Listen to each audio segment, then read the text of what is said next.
everybody, and thank you so much. This is the second in the series of Meet the Sandwich Arts Alliance authors, taking place every Wednesday at this hour, 11 to 12. Last week we had Dean Coe here in the front row and Carolyn LeConte in the second row, who, Jana, I beg your pardon, and two children's authors who were talking about their craft. And one of the purposes of this series is for writers to understand more about the writing process. And we were able to see the contrast. One person walked out of here, a novelist, last time and said, I didn't realize children's writing was so complex. And so this is one of the purposes of this series, for writers to understand more and for the public to understand more about what the writing process is like. It's very challenging, it's difficult. My name's Christie Lowrance. I've been a writer for about 40 years and have been a freelance writer, journalist, etc. And Bob Reece, Dr. Robert Reece, is going to be, we're going to be talking about our craft, our writing process, and I'll be introducing Bob, and he'll be introducing me. We were kind of getting to know each other. We had a little conversation. We discovered that we had a few interesting things in common. One, we both sing with groups, right? Right. We didn't. I did sing one song, I recall. Yeah, she even sang to Long me. It Black was amazing. Veil, I think. Yeah. So it's the singing in common, and we've both interviewed a ton of people. Bob is an interviewer for the Books in the World.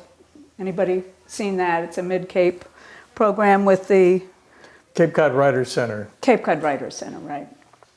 And the third thing is we're both from Ohio originally. So it was wonderful for the two of us to meet. And we're really delighted with this opportunity to share with you our writing process.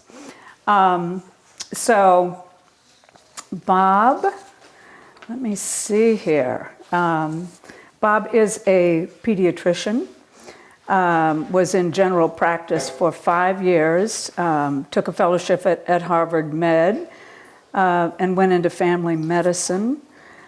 His mentor had suggested specializing in, jump in and correct me on anything. No, you're fine. Notes are always fallible. But his mentor had suggested specializing. And so he decided to go into pediatrics for that reason. And he got into Boston Children's Hospital, right? And was head pediatrician at the walk-in Boston City Hospital. Right, Boston City Hospital, Pediatric Emergency Department, it's called now. It was called the Pediatric Walk-In Clinic, because that's what people did. They walked in with various kinds of maladies, and so we took care of them there. As we were talking, I think one of the most fascinating things about Bob's writing is his focus on child abuse and shaken baby syndrome, which is one of the more horrifying things that you can see in the news. And to have faced that, to have had to develop an understanding of this through his work as a pediatrician, I think is fascinating. And to bring that then into the world of fiction, how did he do that exactly? I'm hoping that we can get into that a little bit. And I asked Bob, don't you worry about libel? And I'd like to hear a little bit more about that. And Bob just smiled. So that was either a big yes or a big no. And I'm hoping you'll talk a little bit more about that. He retired and wrote an autobiography, nonfiction, and just thought he would try his hand at fiction. A restless mind, clearly. How many of you have been in one career and then thought, maybe I'll give this a try at fiction? I know at least one person who's done that. Anybody else? Yeah. Oh, hands all over the place. So his first book, To Tell the Truth, was self-published in 2014. And maybe Bob can tell us a little bit about the agenting process, agenting process. And it's always interesting to hear. So when the writer has their work in hand, they've labored over it, and they've got it, then what? You know, and how many books have been written about the then what process, the publishing. Bob said anyone who self-publishes should have an editor, and a good editor. So, you know, maybe we can hear a little about that. To Tell the Truth, 2012 published? 14, I think. 2012, 2014. And double blind, double cross, 2016. And fascinatingly, his next book coming out is on the pharmaceutical industry. So what could be more timely? What could be more timely? This will be absolutely fascinating to read that. So that's a general introduction. And yeah, we thought we would ask some questions of each other, since we like interviewing and asking questions. So Bob, I was wondering, was there anything you might have changed about your medical career? Well, looking back, it's always easy to say, I should have done this, I should have done that. Because of my experience in child abuse, and particularly in abusive head trauma, I look at the brain much differently now than I did when I first started my medical studies. And so I think neuroscience would be something I'd be very interested in doing more studying of now than before. And the other thing that always has fascinated me has been public health, because I think it's sort of the mega picture of medical care, and the fact that we are much more likely to need public health than we are personal health. We all need personal health, of course, but the public health is a sector that I think I would have been much more interested in had I been exposed to it in a different way when I was going through medical school. Mm-hmm. So there were some pivot points over your career, and one was the decision, number one, to go into medicine, and you spoke about a particular influence. Maybe could you expand on that a little bit? Well, I had no choice, because I had an older brother and sister. My older brother was 10 years older than I, and my sister was 9 years older than I. And this was back in the 40s and 50s, and they both went to medical school, and my sister being one of the 3 women in her medical school class. But because they had both gone into medicine, I came along and I thought, what else do? You go into medicine. And so I went into medicine a little bit haltingly, because I was interested in, when I was in college, I was interested in being an English major, and then donning a nice tweedy jacket and getting a pipe and going into teaching lovely co-eds in a college. This is before smoking was banned. That's right. Yeah. That's right. So those were some of the pivotal moments. But once I got into medicine, I loved the study of medicine and the practice of medicine. Mm-hmm. It has to be a pivot point too, in thinking about retirement, the decision to write. People make all kinds of decisions in retirement, but why did you decide to turn your energies and time to writing? Well, first of all, I'd done a lot of writing, technical writing, medical writing, scientific writing, edited 9 textbooks, and did many peer-reviewed research publications.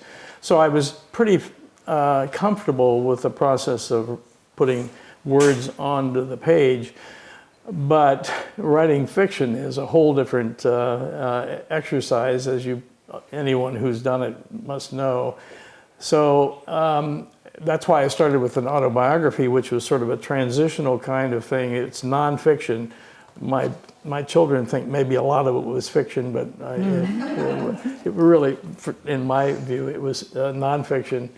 And then after that was done, I had gotten into the process of writing, and I felt, why don't I write what I know, which is medicine? And that's why I decided to write To Tell the Truth, because it's about abusive head trauma, and it's about a babysitter who's charged with this crime, and it's about the court process that follows the act of the abusive head trauma.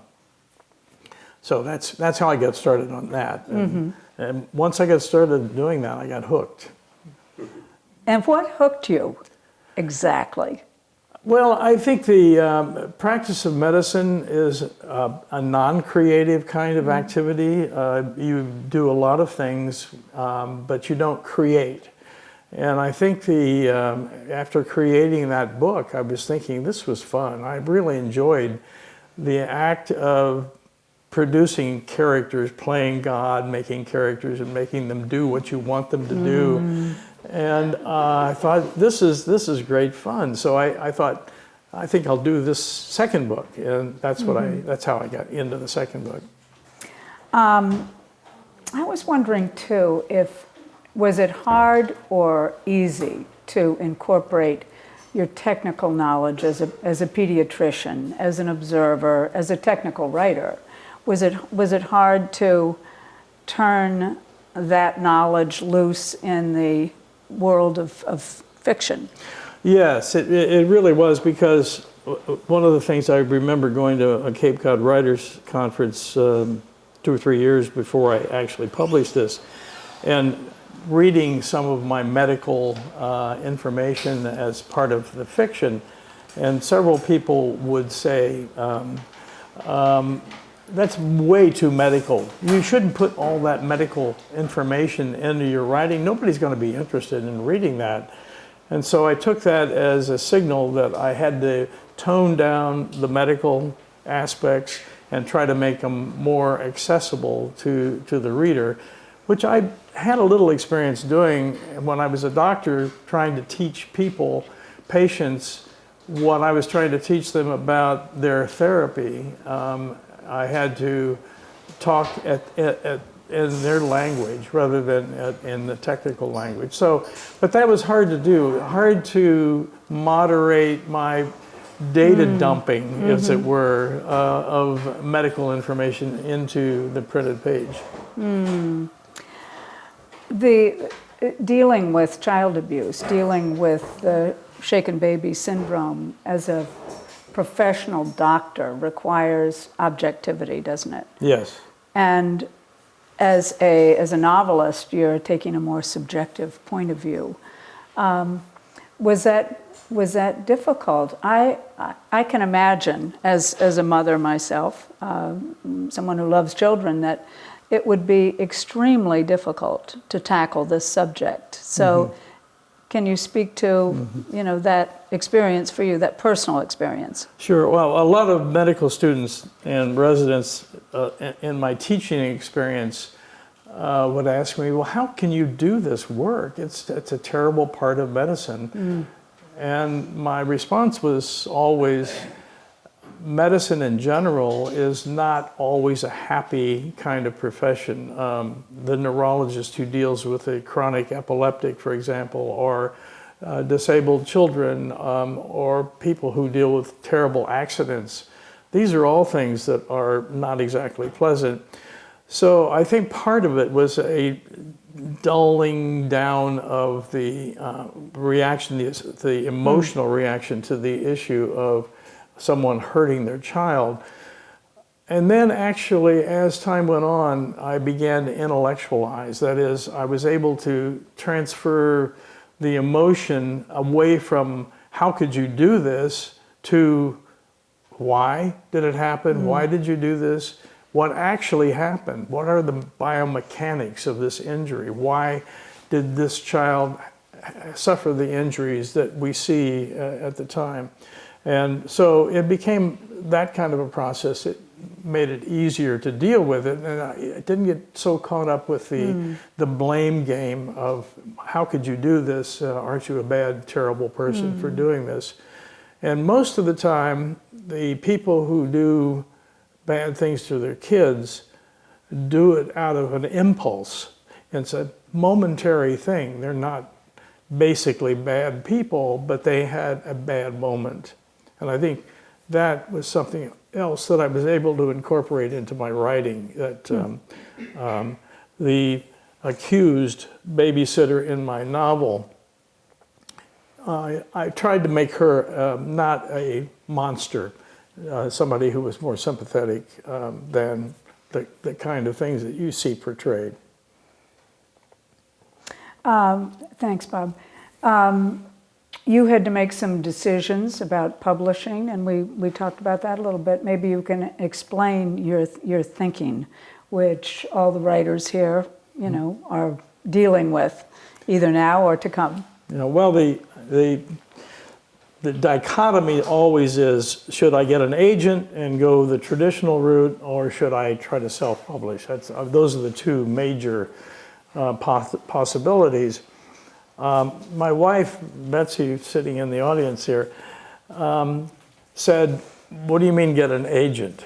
I said, that's what a lot of people do. They get agents. And she said, well, what agent is going to take you on as a then 85-year-old retired doctor? What's in it for them? Because you're not going to write too many more novels, most likely. And so she talked a little sense into me. And, and another fellow author I was talking to said, well, getting an agent is a real crapshoot. You don't know. And it really is a time issue, too, because here I am getting on in years, as they say. And to get an agent takes time. To find one that will take your work on takes time.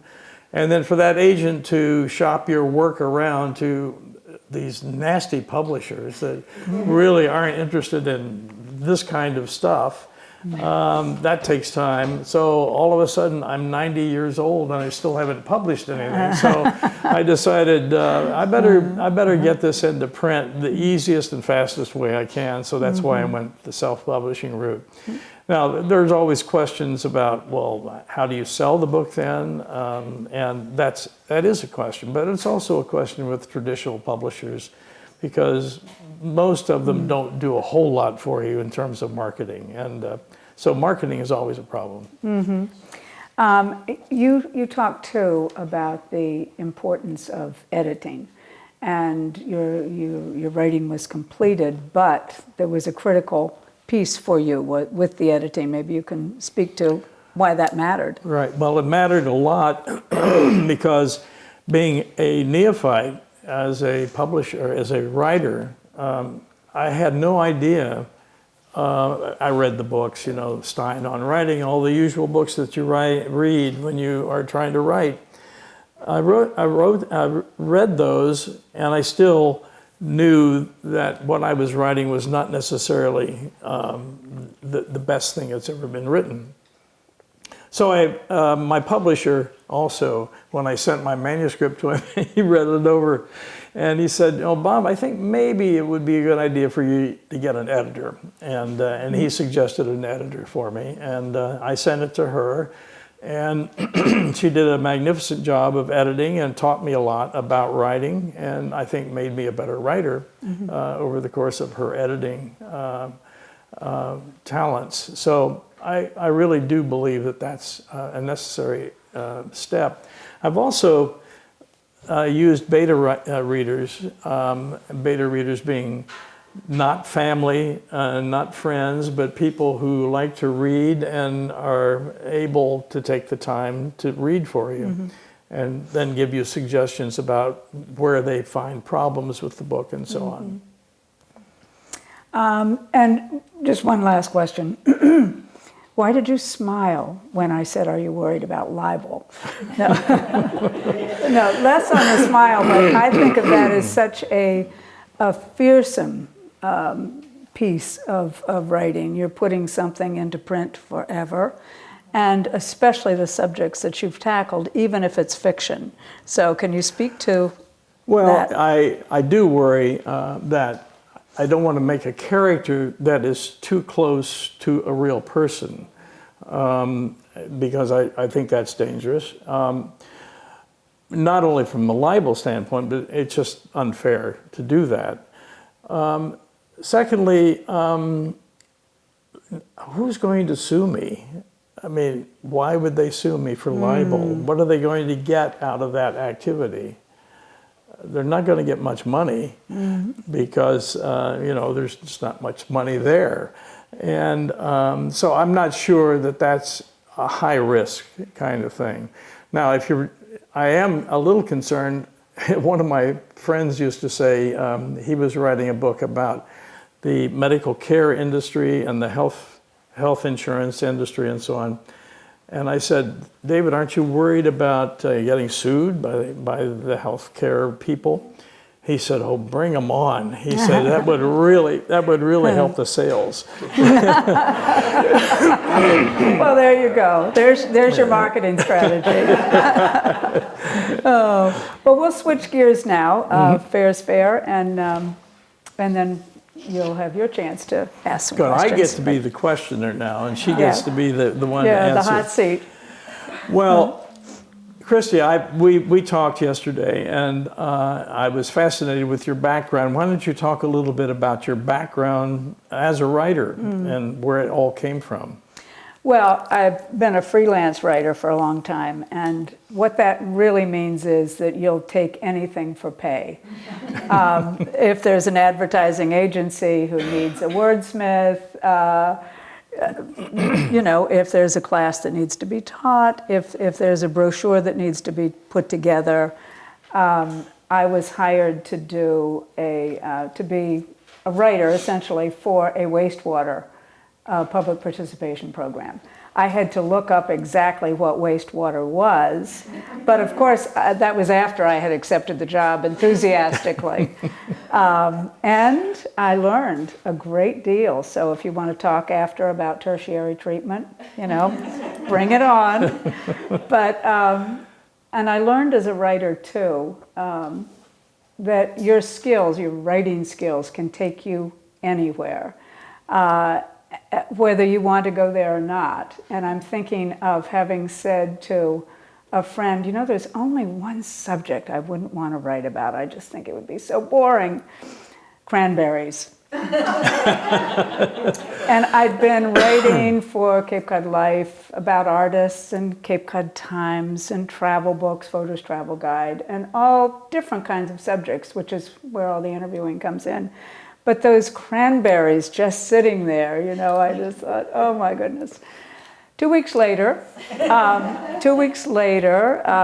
Joe Thomas of Spinner Publication in New Bedford, Brian Shortsleeve at Cape Cod Life had recommended me. And he said, oh, we need someone to do the Cape Cod segment of the cranberry history. Of course I'll do it, of course. So, and it was utterly fascinating to understand those sea captains who traveled the world and came back here to Cape Cod and saw how this little rustic plant thrived when there was sand over it and water, and the story of the development of the cranberry, it's our story, it's a Cape Cod story. So the writing world, I don't think I'm fit for anything else, but it takes you anywhere and everywhere. Well, the book that I'm familiar with that you wrote is about Thornton Burgess. Would you like to talk a little bit about that? Oh, sure. We have 5 hours, right? It's disgraceful, I know it is. But I live in Thornton Burgess's birthplace, and which is not why I started undertaking a 320-page book. And I hope you all know Thornton Burgess was born here in our town, and this town gave the primary influence to a man who went on to write 70 children's books, 15,000 newspaper articles, played a role in early radio. He was connecting Smithsonian scientists with his readers, children and listeners on radio. It's absolutely fascinating. And in this book, Nature's Ambassador, to tell the story of this man, what was so intriguing to me was the story everyone knows is the children's author. You know, Peter Rabbit, Reddy Fox, Johnny Chuck. And I've interviewed people all over the US, Canada, and around the world, really, who are familiar with Thornton Burgess's children's books. JFK loved him. And David Brower, who started the Sierra Club, credits Thornton Burgess with a primary influence on him. And I began to understand this man from our town had an influence that was absolutely powerful to driving the nature movement in the second half of the 20th century. He was laying a foundation. And Thornton Burgess understood that it was children. That was always his audience. He never segued over into adults. He never used the child audience to do something grander. That was his audience, children. And his respect for children enabled him to write in a way they got. So as a writer, I became utterly fascinated with this man and his process and how he worked and why he worked. So a section of the book, one of the major chapters, oops, oops, oops, oops. Time for donations. Shall we Quick, pray? pass the jar, pass the jar.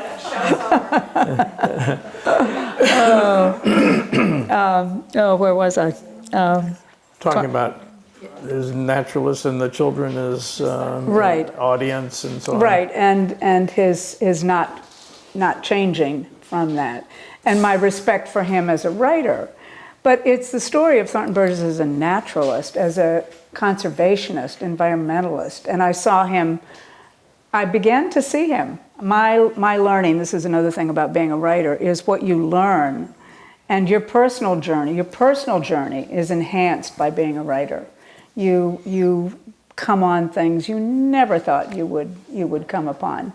And understanding Thornton Burgess's role as a conservationist, pioneer environmental educator took me to the Smithsonian.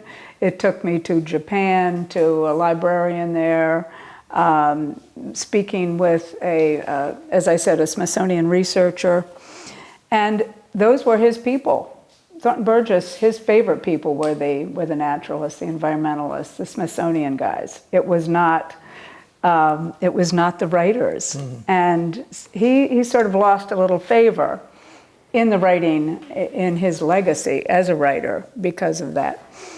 So anyway, did he next have children? Question. Sorry about that. Did he have children of his own? He had one child, and he had two marriages. There was tragedy in his life, certainly. When he was living in my house at 6 School Street, he was born in that house. But his father died of tuberculosis when he was only 11 months old. His mother was 22, a widow, and she had to fend for herself. They both had a lot of family. So if you've heard Thornton Burgess lived in 10 houses in the village, anybody who knows Thornton Burgess kind of knows that. But when you're writing his biography, you have to think about that. So here was a person who never had his own place. Here was a child who never had his own bedroom, his very own. He was staying in one, and he may have stayed there for a number of years, but it wasn't his. And the house wasn't his, and the yard wasn't his. And I came to understand one of the things that distinguishes Thornton Burgess's children's books is that he's writing about an ecosystem. And so the mammals on the ground have to be aware of the birds in the sky. And the birds in the air are watching out for prey, they're watching out for habitat. Everybody is aware, there's this awareness of who else are you sharing space with. And I began to understand that's how Thornton Burgess grew up. That's why Beatrix Potter didn't do that, for example, and I don't know enough about children's lit to know if other children's writers did do that. but he distinguished his writing because of his keen sense of the environment, the ecosystem. Wouldn't it be interesting to have Rachel Carson and Thornton Burgess on the same stage talking about these issues now? Right. That's a subject for a book, right there. You could invent an artificial conversation between them. Now, you're a writer of many things, but you also are a writer of songs. Oh yes, this is quite true. And I'm not sharing any of them today. But it's very satisfying. Do you write songs as well as sing? No. I sing songs, but I don't write them. Yeah. I'm in a church choir, but I'm not a musician. I'm an amateur singer, which I enjoy doing. But anyhow, so you started writing a long, long time ago, 40 years you said. So. Well, I started keeping a journal when I was 10, and probably most of the writers here would be nodding their heads, oh yeah, about then, you know. Didn't Jana last week say she started writing when she was 3, if I'm not mistaken? Yeah, so it's either a curse or it's in our DNA, you know, it's something like that. But I started writing, and I remember the immense pleasure of describing, simply I just wanted to write about an old farmhouse that was in the neighborhood we lived in Virginia. And there's a power in that, and as a child, I think, children can feel the power of literacy, of writing, of capturing something in words, and it's their words. So I think for a childhood experience, writing is extremely important. You know, it's really interesting. I'm thinking about composers, the great composers. Almost all of them started composing when they were 3, 4, 5 years old, and it's an amazing thing that the right brain is really already stoked up when you're doing something creatively. It's interesting that it's so. What do non-writers not know about writing? Oh my gosh, what did I say yesterday? Let me think. You asked me to ask these questions. Oh no. Do you remember? We can skip it if you don't No. What do non-writers not know about writing? Yes. I think how darn hard it is. I think there is this kind of dewy-eyed impression often with people, in fact, there was a New Yorker cartoon about someone coming up to a writer and going, gosh, it must be such fun, and the look on the man's face, you know. Fun is not a word I would use. But you often, as a writer, find yourself working 7 days a week. You might be working from 9 in the morning until your brain gives out at night. So the difficulty of it, the need to find those precise expressions through your sentences, your word choices, your ideas, it is very difficult. And every writer here ought to be going, oh yeah. So I think non-writers have often an idealistic view about the writing process. That's comes to my mind. Was there something else I had in my mind yesterday when I planted the question? Okay, well, maybe it'll come to you. Yeah. You asked me yesterday, what do you find the hardest thing about writing? And I was thinking about that, and I was talking to my wife about this last night. I said, what is the hardest thing about writing that I can think of? And I finally decided it's finishing. How to finish the book was the hardest thing for me, and I'm not sure I've ever really mastered the finishing. Somebody said to my stepson when he was playing soccer that he ought to go to finishing school because he never took that last shot. And I think maybe I need to go to finishing school to figure this out.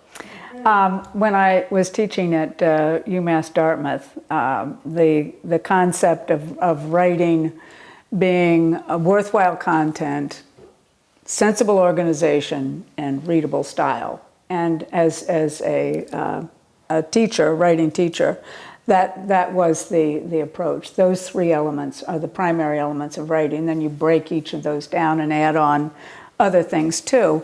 But of those three, developing content, you're sort of inspired as you were. Stylistically, you also have, that's something personal. You have your own, do you want lots of exclamation marks? Do you want tons of adjectives? You know, what is your style? But the organization, every class I taught, I always said the hardest thing in writing is the organization of it. And if you succeed in good organization, you can write about anything.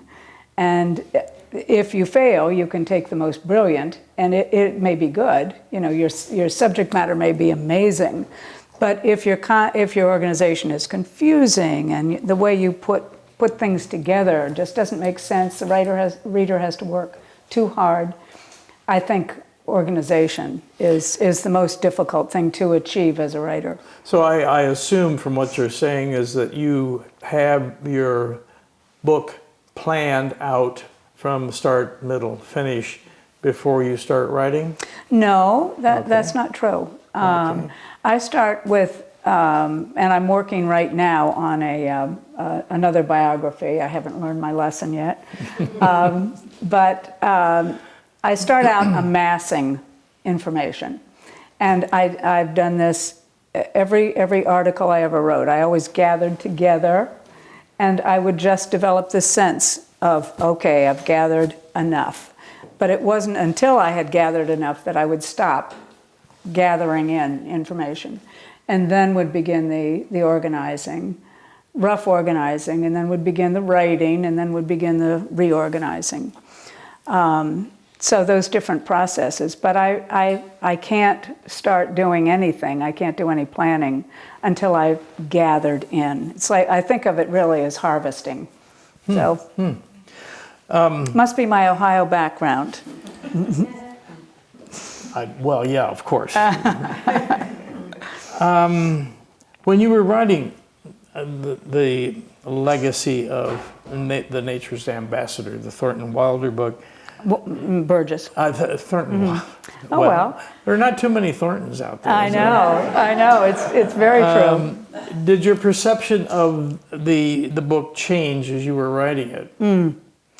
Very much so. And at first, I came to this subject feeling that I had a great, significant depth of background. I had written about Thornton Burgess and Greenbrier Nature Center and the Jam Kitchen for the Boston Globe, for Cape Cod Life, Cape Cod Times. Had interviewed all kinds of people, including Thornton Burgess's own secretary. So when I started the book, I felt like I was, really set to go. I knew exactly what I was doing. And I gave up that thought pretty early on.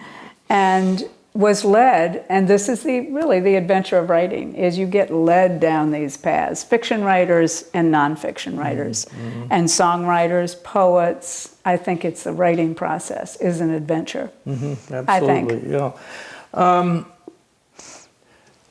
You've done Thornton Burgess's biography, and you said you were working on another biography. So how does biography differ from other writing?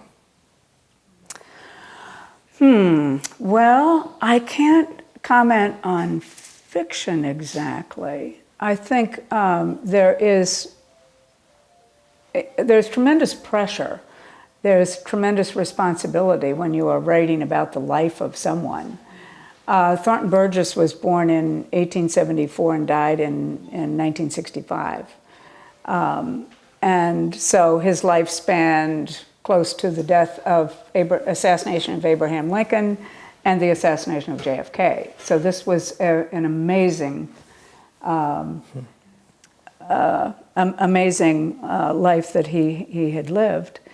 And to portray his development was an important piece of what I was trying to do. But I think it was my understanding of his role in environmental work that developed and changed. That was a piece of it. I mean, there's a lot more. I could go on and bore everybody to tears. So what are you working on now? Right now, I'm working on a very fascinating biography on an underwater archaeologist, Dr. George Bass, who I had interviewed for a magazine article in 1988 and wrote half my master's paper on him. So an underwater archaeologist, and his story is a story about ships, shipwrecks, archaeology, science, legend. What could be more fascinating? What could possibly be more fascinating? And so, again, the adventure of writing. I've interviewed archaeologists in Turkey and in Sweden, and George Bass, I've interviewed him extensively, nearly weekly for some years. And so the opportunity to tell his story, which he gave me permission to do this, it's a massive responsibility. I was getting at this just a second ago, the responsibility of telling someone's story, someone's life. And in a way, you have the same responsibility, every writer does, but you writing about child abuse, if you romanticized it, or if you slanted it in some way, you're responsible for impressions, and I'm responsible as a biographer for the knowledge of people about George Bass and about Thornton Burgess. So I think we better turn them loose if anybody has any questions. Sure, yeah. Questions? Okay, Dean? You mentioned that you self-published, but yet you referred to your publisher. Yes. How did you? Well, I found, actually, as a friend of ours, we were eating dinner one night, and she had written a book about how to survive your husband's retirement, which I thought was a wonderful, wonderful title. And so Nora, I need that one. so She's still living? yeah, she's still living. Is he still, or is she? They both are. At any rate, I said, well, Nora, who's publishing your book? And she told me the name of a fellow that she shares in a writer's group, a fellow named Michael Grossman, and he has a little publishing business called eBook Bakery, which I thought, in itself, that's a terrific, terrific title. Of course, he doesn't do just ebooks, but that's how it started out. So I called him up and I said, would you be interested in this book? And he said, well, send me a pitch and some idea of what the book's about. And I did. And he said, yes, I'd be interested. Send me the manuscript. So I sent him the manuscript. And that's when he suggested an editor would be helpful for that. So, and he published both of my books, and he's just a wonderful guy to work with. He didn't charge a whole lot. I mean, he obviously had to charge it, but he did the mechanics of putting the book together, getting the ISBN number, the copyright, and formatting it for, pardon me for saying Amazon, but he did format it, and it went through the process of getting put together there. And I've been able to talk to him almost any time I wanted to about writing and publishing, and he writes himself, so that's how that came about. Christina? Yeah, I wanted to ask the difference. Well, I always felt that Beatrix Potter copied Thornton Burgess with Peter Rabbit. Is there a relationship between the two? I knew this would come up. I know. I love this. No, it's a great question. I wrote an article on the two Peter Rabbits and consulted with a Beatrix Potter biographer, very distinguished woman, Linda Lear. And the issue is fascinating, it's complex, it's rooted in early children's lit, when children's literature was breaking away from adult literature. But Beatrix Potter, in fact, wrote The Tale of Peter Rabbit and self-published it in 1901. And then the publisher, Norman Lear's, let's see, was that the name of the company? Maybe not. Anyway, a publisher realized that it was selling like hotcakes, and they made a contract with Beatrix Potter. And it was brought over to the U.S., wildly popular in the U.S. as it was in England. And Thornton Burgess read it to his son, and his son, as little children will do, identified all rabbits as Peter. So when Thornton Burgess began writing stories, the rabbits were Peter. The rabbit character, the main rabbit character, was Peter. And he tried changing that, and his publisher and the entire public, his adoring public, was hotly opposed to that.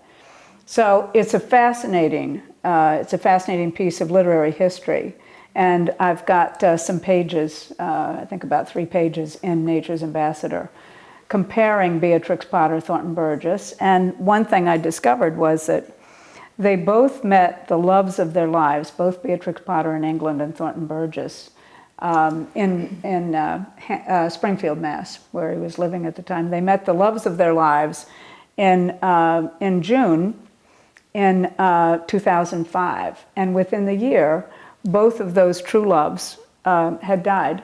Both the great children's writers had terrible losses. So this is another thing in doing research that you come across, and I don't know that anyone anywhere had ever put that together. Yeah. So thank you for the question. Yeah, good. So was there like a trademark on Peter Rabbit, or was there any? Well, this is another interesting thing too. Speaking of trademarks, Beatrix Potter commercialized Peter Rabbit. She made a doll, and other of her characters too. And Thornton Burgess did, not to the success. I mean, Beatrix Potter is an industry unto herself at this point. Consider this, 120 years later. It's quite amazing. But there were copyright issues, and apparently her publisher in England did not secure the American copyright to Peter Rabbit. And so the book was released over here. It wasn't illegal. It was legal, but it was in violation of her authorship. Is there like an easy way of getting something copyright, like a trademark, if you've developed a character that someone might want to steal? Is there are you talking about getting like protection for yourself? Do you know if someone... Well, the Library of Congress is where you go to Online? secure copyrights. I don't know. Anybody know? Library of Congress? Yes, Copyright? Just go online, yeah. Christina? When the book is published, you get a copyright ISBN number? issued from the Library of Congress. Mm-hmm. Right. But that's different from trademarking. Yeah, Oh, it is. Trademark is for items, copyright is for... Right. The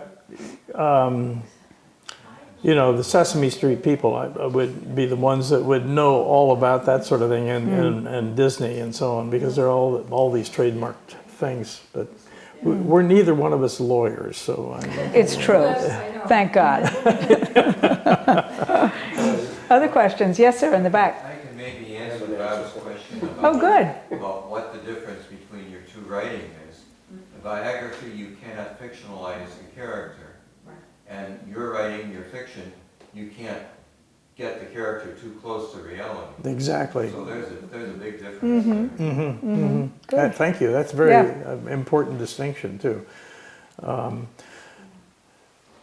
I interviewed Eileen McNamara. I was telling Christie about this yesterday. Eileen McNamara used to be a Boston Globe editorial writer, won a Pulitzer Prize for her editorial writing. She just published a book called Eunice, about Eunice Kennedy Shriver. And believe me, I'm not I'm promoting our books, but I want to suggest that anybody who's interested in the Kennedy family or in Eunice herself should get this book because it's wonderful. It's a perfectly terrific book. It has more insights about the Kennedy family than anything I've read. And so anyhow, that's a side issue. But we're here to talk about other books, right? Sounds like it sounds like sort of like behind the scenes of Downton Abbey, like kind of like what the Kennedys really were like. Right, Yeah, exactly. it sounds good. Any more questions? Hopefully. I don't have a question, just a comment.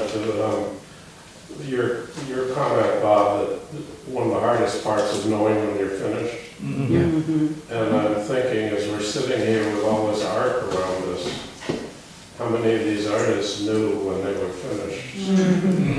We never are. Yeah. Yeah, It's just part of the creative process. Yeah. excellent Yeah. point. Yeah, It's true, yeah. yeah. Yeah, I do a little sculpturing in my spare time, I knew I was finished when I dropped the sculpture and the clay onto the hard surface and it went smashed. So any other questions? Yeah. I'm just a little confused. You said you were self-published, but then you had a publisher. If someone was publishing, if this Mr. Grossman from Bakery, the E-Book Bakery, was publishing it, what's the difference? Well, it's what we call hybrid publishing. It's where you're not doing a machine in your basement. That's the real original self-publishing, I guess. Sort of like Thomas Paine did in Common Sense. But this is when you are not going to a traditional publisher like Knopf or one of the big ones in New York, but you go to someone else to help you with the publishing mechanical process of getting the book into the hands of a distributor. So it's all very changeable these days. It seems like the whole publishing industry is changing. I just did an audiobook of Double Blind, Double Cross, which was an interesting process. You go to ACX, which is the name of the Audible book people, and you put your book out there and invite narrators to narrate it for an Audible book. And there are at least two ways of dealing with the payment of the narrator. One is you can pay them an hourly fee, or the other is you can say, okay, we'll do it 50-50 split on the royalties. Well, I took the 50-50 split because if it sells 4 books, then, you know, if I had paid him $100 an hour for 8-10 hours of narrating, that would have been money out of the pocket. So, and he was willing to do it this way, and he did a very nice job. So the Audible book is still another way of publishing, which is just another facet of this exploding publication industry that's going on. That was a long answer to your question. No, I was just thinking, because my daughter has several books, and one is self-published, and the other two are not. They were published by a publisher. So the first book that she calls self-publishing, she searched for her own ISBN, she wrote to the Library of Congress, she did everything, and then got someone to print it. She got a cover designer, to a contest for cover designer, and so she called that self-publishing. But now with her publisher, and which I'm doing also, I'm not calling it publishing, but they're getting the ISBN number, they're doing all of that other thing. So that's why I was a little confused when you said it was self-published, yet you had this other person who did get it. Right. Well, this is what Michael Grossman did for me. He did all the ISBN business and all of that, and it's a difficult term to define very accurately. So We didn't talk about the marketing part, that the traditional publishing. Traditional publishing. Or the advance. Right. Which, like, it'd be nice if you had an advance, Right. because that would pay for the food on your table for a while. Well, the traditional publishers have changed, and they don't do Right. the marketing anymore. And my daughter has a big publisher who is not doing any marketing at all. And mine is just a small publisher out of Georgia, and she said, oh, they're doing more for you than my publisher's doing for me. Well, I think that's really good. Yeah, it varies all over the lot, and the best marketing is to be a celebrity. Then you know you're gonna sell your books, and you know. It's hard to start it. Yeah. I love Michelle Obama, but you know she's got a little bit of an advantage over the rest of us. Well, I read on Amazon that there's authors that have written how to publish on Amazon, and they actually tell you how to market your book on Amazon. And you don't just put it out there, you need to do some things to it. And everything that you do costs you something. Nothing is free in that. Well, somebody has to be making a living off doing this, but I have found Amazon to be very, very helpful in many ways. So I don't look at them the way the bookstore owners look at them, as the evil Amazon corporation. I love bookstores. I go into them all the time. I buy books from bookstores. But it's very difficult to get your book into bookstores unless you know them and they know you, and you have a particular niche in the market that they serve. And it's not an easy thing. Well, okay. I've heard there's something on Amazon called like ghost readers, where they put your work into they farm it out more or less, and then the person who reads it says, yes, this should be published, or no, it shouldn't. And I've heard it, but I don't know how true it is, and I don't know. I don't know. You can actually just call Amazon, they have a department just for that, and a lady or someone will give you all kinds of information on your question, like, you know, as far as that question, and, you know, how do I get a ghostwriter or something, they'll direct you right to it. I published reader. Reader, not writer. Reader, yeah. I've published Ghost three reader. books on Carol? Amazon. I've published 3 books on Amazon, not in the last 2 years, but at that time, I had complete control of the content, of the layout, the color. I just had to understand, you know, how it worked out when you put your pages in. And they always flag, you know, if you have a word here that is going to be the only word on a page, you know, they tell you how the layout is going to go. And then you go through a chart and they tell you at the end how much you'll have to charge for your book to make a profit. They'll tell you what it costs you to have it printed, and you know, what would be an acceptable amount of money. I don't know if they still do it the same way, but I found that once you got through the part of laying the book out, which was the hardest part, everything else you were led through pretty accurately and clearly, so I would try it again. Being a first timer, I'd say it's kind of like an easy thing to do. Yeah. Although it's, you know what's scary is they say you have 90 days from the time you start the book till finish, and whatever happens in 90 days, they're gonna just print it that way. But you can, but So do not, in this article I read, do not put anything on there until you're totally ready. Oh, yeah, you shouldn't plan Like, to don't do, like start writing it and then you can like illustrate it and do all these things, because in 90 days they're done with you. It has to be final manuscript, everything, Yeah. the way you would send it to a publisher. But one of the other things about Amazon that I found, that when you get your final book out, you know, in hand, and you're reading it and you think, oh, there's a misplaced comma, there is that's missed word, or something's wrong with you can get in touch with them, they'll change it. Oh, I've done that. I've done that on myself. I go online. They'll change it in the next time you order books from them, it'll be changed. I think that's fantastic, you know, for first timers. Well, it's about 12 o'clock. That's our quitting time here. Thank you, everybody, for coming. This has been great. Before you go, I would like to say our books, Bob's and mine, are for sale here. Other Alliance books are also available through the Alliance. I wanted to thank the Alliance and Rob Vinciguerra. Is that name pronounced right? And Taki. Is that pronounced correctly? Yeah, pretty close. Oh, all right. That was a no. But thank you so much for being here. We appreciate the filming.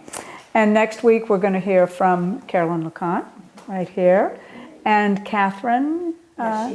Catherine Kelly Mahon, who has a marvelous Irish brogue. And Carolyn is one of these super talented people who has artwork up here as well as books.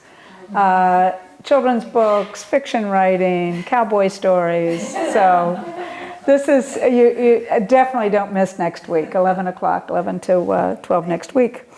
And there's going to be a donation box. I'm going to put it out right now. And if you could chip in on that, we would appreciate it. And thank you all so much. Good audience.